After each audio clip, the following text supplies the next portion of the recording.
Baldomero Lillo. El pago. Pedro María, con las piernas encogidas, acostado sobre el lado derecho, trazaba golpes de piqueta en corte en la parte baja de la vena.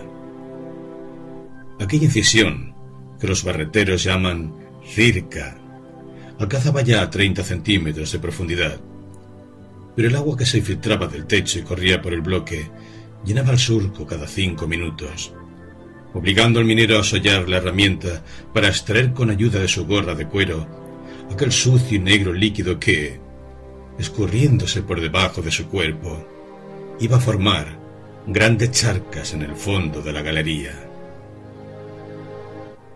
Hacía algunas horas que trabajaba con ahínco para finiquitar aquel corte y empezar la tarea de desprender el carbón. En aquella estrechísima ratonera el calor era insoportable.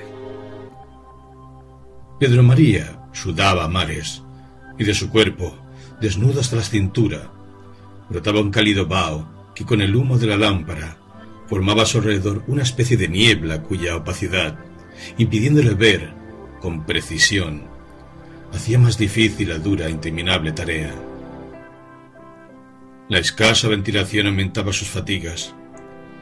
El aire cargado de impurezas, pesado, asfixiante, le producía ahogos y accesos de sofocación, y la altura de la labor, unos 70 centímetros escasos, solo le permitía posturas incómodas y forzadas que concluían por entumecer sus miembros, ocasionándole dolores y calambres intolerables.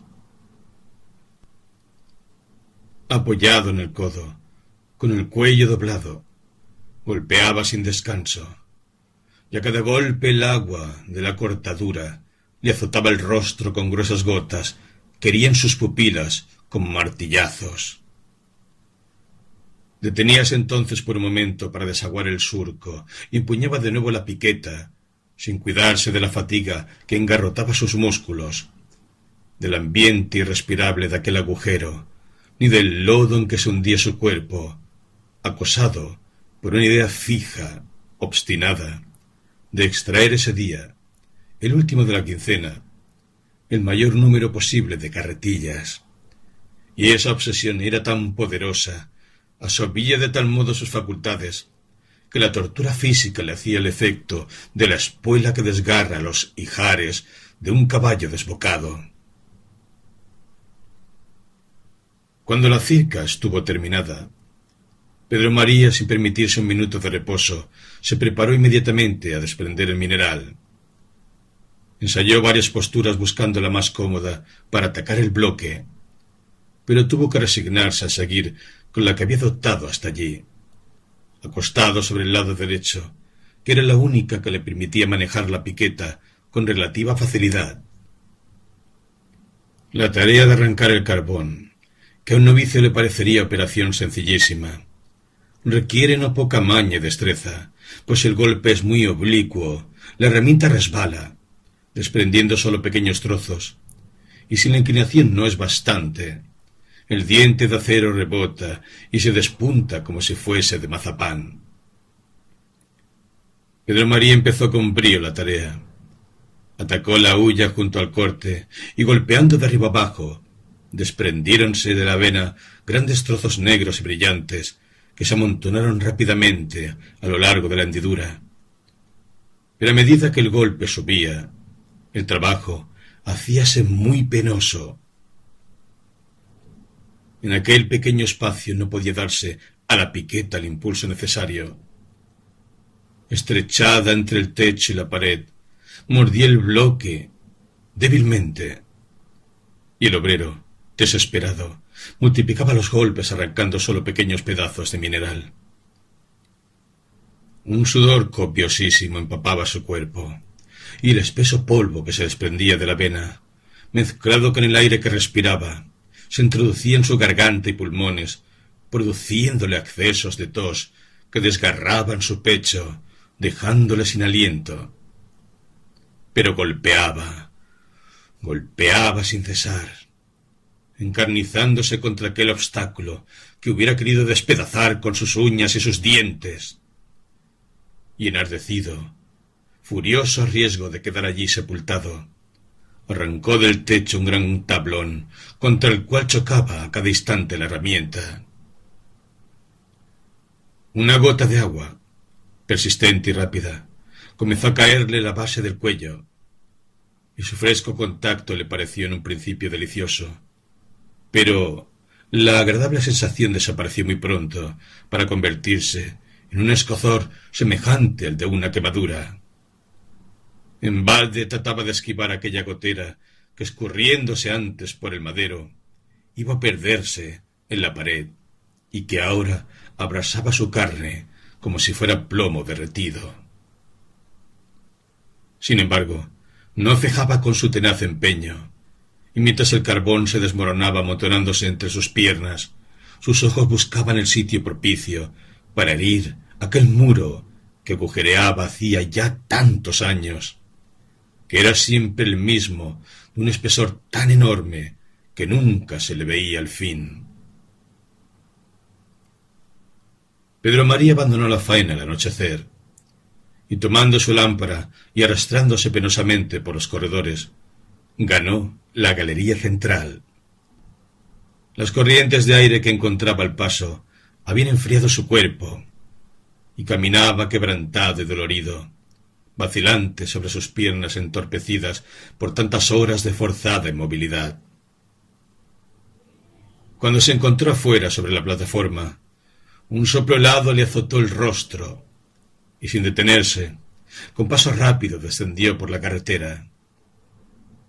Sobre su cabeza grandes masas de nubes oscuras corrían empujadas por un fuerte viento del septentrión, en las cuales el plateado disco de la luna, lanzado en dirección contraria, parecía penetrar con la violencia de un proyectil, palideciendo y eclipsándose entre los densos nubarrones para reaparecer de nuevo, rápido y brillante, a través de un fugitivo desgarrón. Y entre aquellas furtivas apariciones del astro, la oscuridad huía por unos instantes, destacándose sobre el suelo sombrío las brillantes manchas de las charcas que el obrero no se cuidaba de evitar en su prisa de llegar pronto y de encontrarse bajo techo, junto a la llama bienhechora del hogar. Transido de frío, con las ropas pegadas a la piel, penetró en el estrecho cuarto. Algunos carbones ardían en la chimenea, y delante de ella, colgados de un cordel, se veían un pantalón y una blusa de lienzo. Ropa que el obrero se puso sin tardanza, tirándola mojada en un rincón. Su mujer le habló entonces, quejándose de que ese día tampoco había conseguido nada en el despacho. Pedro María no contestó, y como ella continuase explicándole que esa noche tenía que acostarse sin cenar, pues el poco café que había lo destinaba para el día siguiente, su marido la interrumpió diciéndole: «No importa, mujer. Mañana es día de pago y se acabarán nuestras penas». Y, rendido, con los miembros destrozados por la fatiga, fue a tenderse en su camastro arrimado a la pared. Aquel lecho compuesto de 4 tablas sobre 2 banquillos y cubiertas por unos cuantos sacos no tenía más abrigo que una manta deshilachada y sucia. La mujer y los 2 chicos, un rapaz de 5 años y una criatura de 8 meses, dormían en una cama parecida, pero más confortable, pues había agregado a los sacos un jergón de paja. Durante aquellos 5 días transcurridos desde que el despacho les cortó los víveres, las escasas ropas y utensilios habían sido vendidos o empeñados, pues en ese apartado lugarejo no existía otra tienda de provisiones que la de la compañía, en donde todos estaban obligados a comprar mediante vales o fichas al portador. Muy pronto un sueño pesado cerró los párpados del obrero, y en aquellas 4 paredes reinó el silencio, interrumpido a ratos por las rachas de viento y lluvia que azotaban las puertas y ventanas de la miserable habitación. La mañana estaba bastante avanzada cuando Pedro María se despertó.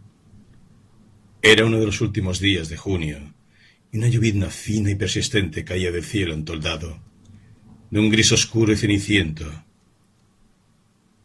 Por el lado del mar, una espesa cortina de brumas cerraba el horizonte, como un muro opaco que avanzaba lentamente, tragándose a su paso todo lo que la vista percibía en aquella dirección. Bajo el zinc de los corredores, entre el ir y venir de las mujeres y las locas carreras de los niños, los obreros, con el busto desnudo, ficcionábanse la piel briosamente para quitarse el tizne adquirido en una semana de trabajo. Ese día destinado al pago de los jornales era siempre esperado con ansia, y todos los rostros brillaba cierta alegría y animación. Pedro María, terminado su tocado semanal, se quedó de pie un momento apoyado en el marco de la puerta, dirigiendo una mirada vaga sobre la llanura y contemplando silencioso la lluvia tenaz y monótona que empapaba el suelo negruzco, lleno de baches y de sucias charcas. Era un hombre de 35 años escasos, pero su rostro demacrado, sus ojos hundidos y su barba y su cabello entre canos le hacían aparentar más de 50. Había ya empezado para él la época triste y temible, en la que el minero ve debilitarse junto con el vigor físico, el valor y las energías de su efímera juventud. Después de haber contemplado un instante el triste paisaje que se desenvolvía ante su vista, el obrero penetró en el cuarto y se sentó junto a la chimenea, donde en el tacho de hierro hervía ya el agua para el café. La mujer, que había salido, volvió trayendo pan y azúcar para el desayuno. De menos edad que su marido, estaba ya muy ajada y marchita por aquella vida de trabajos y de privaciones que la lactancia del pequeño había hecho más difícil y penosa. Terminado el mezquino refrigerio, marido y mujer se pusieron a hacer cálculos sobre la suma que el primero recibiría en el pago, y, rectificando una y otra vez sus cuentas, llegaron a la conclusión de que, pagado el despacho, les quedaba un sobrante suficiente para rescatar y comprar los utensilios de que la necesidad les había obligado a deshacerse. Aquella perspectiva los puso alegres, y como en ese momento comenzase a sonar la campana de la oficina pagadora, el obrero se calzó sus hojotas, y seguido de la mujer que, llevando a la criatura en brazos y al otro pequeño de la mano, caminaba hundiendo sus pies desnudos en el lodo, se dirigió hacia la carretera, uniéndose a los numerosos grupos que se marchaban a toda prisa en dirección de la mina. El viento y la lluvia que caía con fuerza les obligaban a acelerar el paso para buscar un refugio bajo los cobertizos que rodeaban el pique, los que muy luego fueron insuficientes para contener aquella abigarrada muchedumbre. Allí estaba todo el personal de las distintas faenas, desde el anciano capataz hasta el portero de 8 años, estrechándose unos a otros para evitar el agua que se escurría del alero de los tejados y con los ojos fijos en la cerrada ventanilla del pagador. Después de un rato de espera, el postigo de la ventana se alzó, empezando inmediatamente el pago de los jornales. Esta operación se hacía por secciones, y los obreros eran llamados uno por los capataces que custodiaban la pequeña abertura por la que el cajero iba entregando las cantidades que constituían el haber de cada cual. Estas sumas eran en general reducidas, pues se limitaban el saldo que quedaba después de deducir el valor del aceite, carbón y multas, y el total de lo consumido en el despacho. Los obreros se acercaban y se retiraban en silencio, pues estaba prohibido hacer observaciones y no se atendía reclamo alguno, sino cuando se había pagado el último trabajador. A veces un minero palidecía y clavaba una mirada de sorpresa y de espanto en el dinero puesto al borde de la ventanilla, sin atreverse a tocarlo. Pero un «retírate» imperioso de los capataces le hacía estirar la mano y coger las monedas con sus dedos temblorosos, apartándose enseguida con la cabeza baja y una expresión estúpida en su semblante trastornado. Su mujer le salía al encuentro ansiosa, preguntándole «¿Cuánto te han dado?» Y el obrero, por toda respuesta, abría la mano y mostraba las monedas, y luego se miraban a los ojos quedándose mudos, sobrecogidos, y sintiendo que la tierra vacilaba bajo sus pies. De pronto, algunas risotadas interrumpieron el religioso silencio que reinaba allí. La causa de aquel ruido intempestivo era un minero que, viendo que el empleado ponía sobre la tablilla una sola moneda de 20 centavos, la cogió. La miró un instante con atención, como un objeto curioso y raro, y luego la arrojó con ira lejos de sí.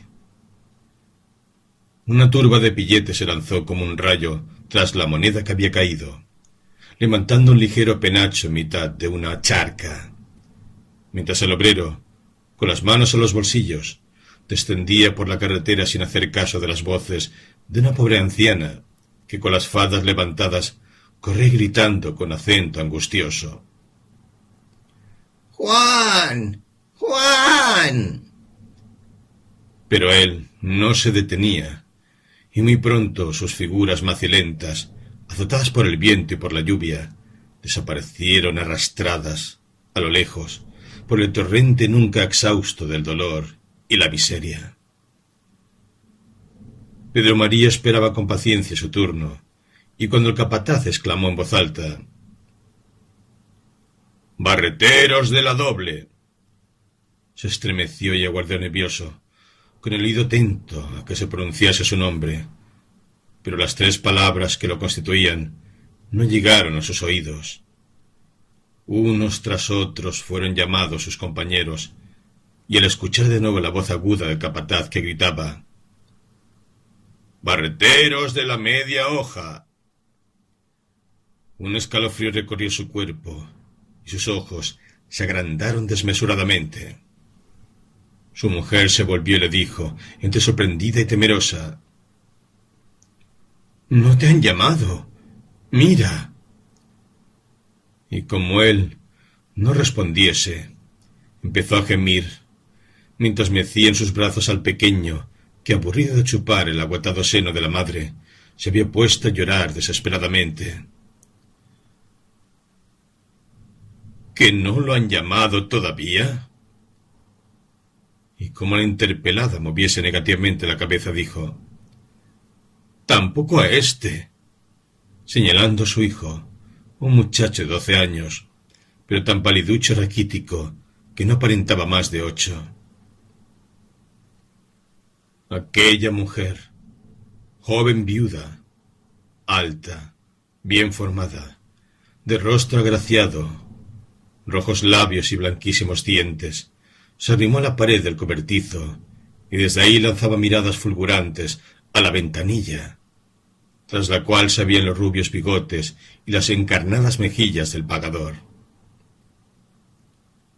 Pedro María, entretanto, ponía en tortura su magín, haciendo cálculos tras cálculos. Pero el obrero, como tantos otros que se hallaban en el mismo caso, echaba las cuentas sin la huéspeda, es decir, sin la multa imprevista, sin la disminución del salario o el alza repentina y caprichosa de los precios del despacho. Cuando se hubo acercado a la ventanilla el último trabajador de la última faena, la voz ruda del capataz resonó clara y vibrante: «¡Reclamos!». Y un centenar de hombres y de mujeres se precipitó hacia la oficina. Todos ellos estaban animados por la esperanza de que un olvido o un error fuese la causa de que sus nombres no aparecieran en las listas. En primera fila estaba la viuda con su chico de la mano. Acercó el rostro a la abertura y dijo: «José Ramos, portero». «¿No has sido llamado?» «No, señor». El cajero recorrió las páginas del libro y con voz breve leyó: «José Ramos, 26 días a 25 centavos. Tiene un peso de multa. Queda debiendo 50 centavos al despacho». La mujer, roja de ira, respondió: «¿Un peso de multa? ¿Por qué? No son 25 centavos los que gana, sino 35». El empleado no se dignó contestar y con tono imperioso y apremiante gritó a través de la ventanilla: «¡Otro!». La joven quiso insistir, pero los capataces la arrancaron de allí y la empujaron violentamente fuera del círculo. Su naturaleza enérgica se sublevó, la rabia la sofocaba y sus miradas despedían llamas. «¡Canallas! ¡Ladrones!», pudo exclamar después de un momento con voz enronquecida, con la cabeza echada atrás, el cuerpo erguido, destacándose bajo las ropas húmedas y ceñidas los amplios hombros y el combado seno. Quedó un instante en actitud de reto, lanzando rayos de intensa cólera por los oscuros y rasgados ojos. «No rabies, mujer.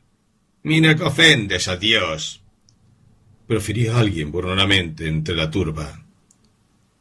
La interpelada se volvió como una leona. «Dios», dijo, «para los pobres no hay Dios». Y lanzando una mirada furiosa hacia la ventanilla, exclamó: «¡Malditos, sin conciencia! Así se los tragara la tierra». Los capataces sonreían por lo bajo, y sus ojos brillaban codiciosamente contemplando a la real hembra. La viuda arrojó una mirada de desafío a todos, y volviéndose hacia su chico, que con la boca abierta miraba embebecido una banda de gaviotas que volaban en fila, destacando bajo el cielo brumoso su albo plumaje, como una blanca cinta que el viento empujaba hacia el mar, le gritó, dándole un empellón: «¡Anda, bestia!». El impulso fue tan fuerte y las piernas del pequeño eran tan débiles que cayó de bruces en el lodo. Al ver a su hijo en el suelo, los nervios de la madre perdieron su tensión y una crisis de lágrimas sacudió su pecho. Se inclinó con presteza y levantó al muchacho, besándolo amorosamente y secando con sus labios las lágrimas que corrían por aquellas mejillas pálidas a las que la pobreza de sangre daba un tinte lívido y enfermizo.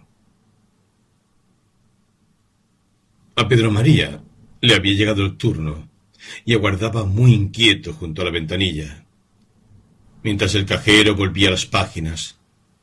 El corazón le palpitaba con fuerza y la angustia de la incertidumbre le estrechaba la garganta como un dogal, de tal modo que cuando el pagador se volvió y le dijo: «Tienes 10 pesos de multa por 5 fallas, y si te han descontado 12 carretillas que tenían tosca, debes por consiguiente 3 pesos al despacho». Quiso responder y no pudo, y se apartó de allí con los brazos caídos y andando torpemente como un beodo. Una ojeada le bastó a la mujer para adivinar que el obrero traía las manos vacías, y se echó a llorar balbuceando mientras apretaba entre sus brazos convulsivamente a la criatura. «Virgen Santa, ¿qué vamos a hacer?». Y cuando su marido, adelantándose a la pregunta que veía venir, le dijo: «Debemos 3 pesos al despacho», la infeliz redobló su llanto, al que hicieron coro muy pronto los 2 pequeñuelos. Pedro María contemplaba aquella desesperación, mudo, sombrío, y la vida se le apareció en ese instante, con caracteres tan odiosos, que si hubiera encontrado un medio rápido de librarse de ella, lo habría adoptado sin vacilar.